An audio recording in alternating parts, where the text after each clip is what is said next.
begin with a 5-minute audio piece by Oda Baker Jones. The second MC was about to quit. Mumbo licked his lips and took a second before he spit. A half a second, really. It was a time between a boom and a bip. This was one of those eternal seconds, that glassy space that existed only before the most free forms of flow. In this moment, he was one with the ancestors. He remembered everything and opened the gates to let it all in. He remembered that his little sister only liked to play jacks at night. And how she would sit on the stoop and toss constellations back and forth, bouncing planets up and down. And how once on the back pew at church, she whispered in his ear how she heard they came from kings and queens.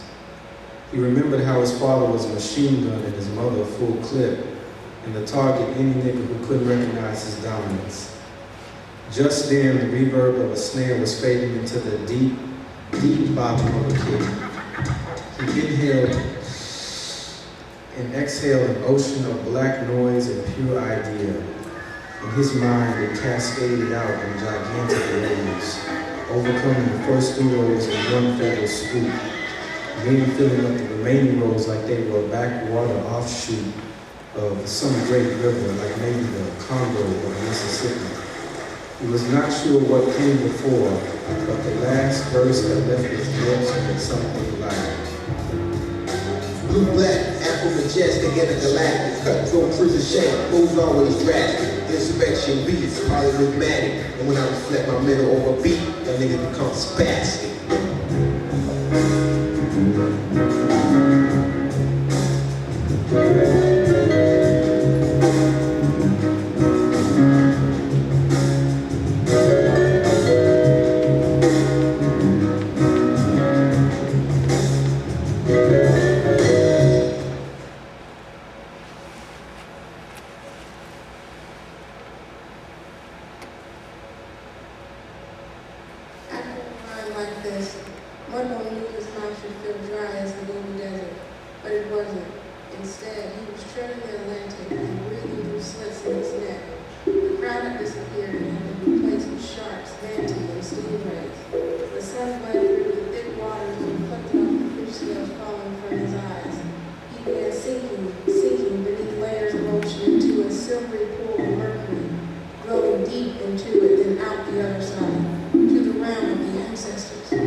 His tune began to move to the sound of the drums and transformed about 100 times, from a James Brown hymn to a close fade, to a shag, to a high pompadour, to a superfly blowout, and then napped up again.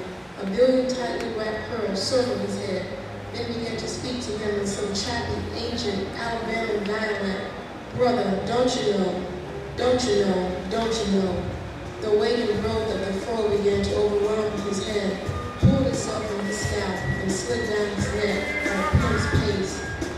Upon reaching the ground, it wove a story of bass thumps, cymbal crashes, flames, and trump growls, kind of reminding him of the bass line to more bounce to the ounce.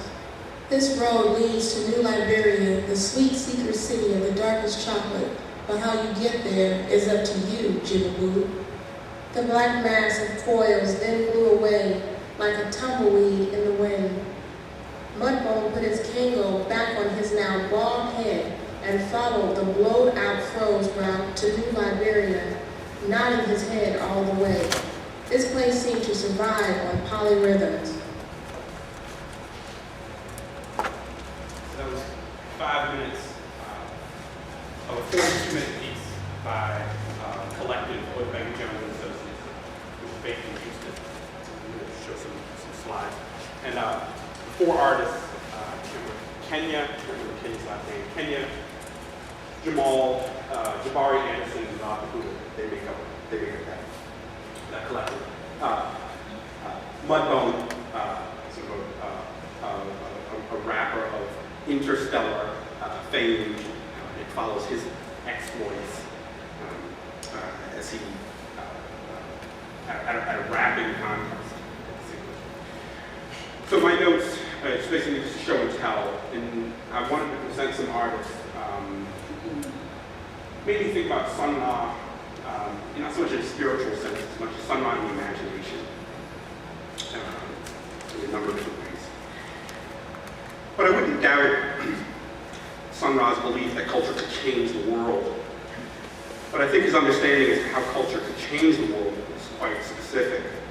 Culture as a critique of the status quo being the opposite of change, and change as it depends on the imagination. But Sun Ra's life, work, and persona were not so much a critique of the status quo as they were a direct challenge to the imagination. And I think that Sun Ra basically insisted upon the autonomy of the imagination, one free from very particular social constraints, 20s, 30s, 40s, 50s. And needless to say, the vantage point of radically insisting on the autonomy of the imagination became something of a breaking light that basically exposed those constraints all the more. But I suspect that Sun Ra harbored a deep suspicion of history. Because for him, it amounted to a chain of events used to explain the status quo. And in this respect, I think his project basically is profoundly ahistorical. And it's kind of funny, because my understanding of Sun Ra's work is pretty much all the Saturn notebook, which I'm most familiar with. But thinking about it from almost like an art historical point of view, he's not somebody you talk about in terms of stylistic development. It seems like everything was present at the beginning. He was as out there at the beginning as he was at the end. You can also turn around and be just as conservative right alongside of the out there track. So it was it's not a progression of starting off with straight ahead, big band arrangements, and then steadily embracing free jazz or something like that. It doesn't follow that kind of chronology. It seems like he started off with Sun Ra, he ended with Sun Ra. I think just in that respect, it's also very, very ahistorical. We don't look at it along a certain trajectory or timeline. But just some of the artists that I'm going to show on that point, I'm just always curious about whether or not the imagination of Sun Ra would insist upon it being autonomous, if that imagination is available to artists today. The reason I played the Oda Banger Jones cut is I think of Sun Ra on one hand as a father of a certain species of this Afrocentricity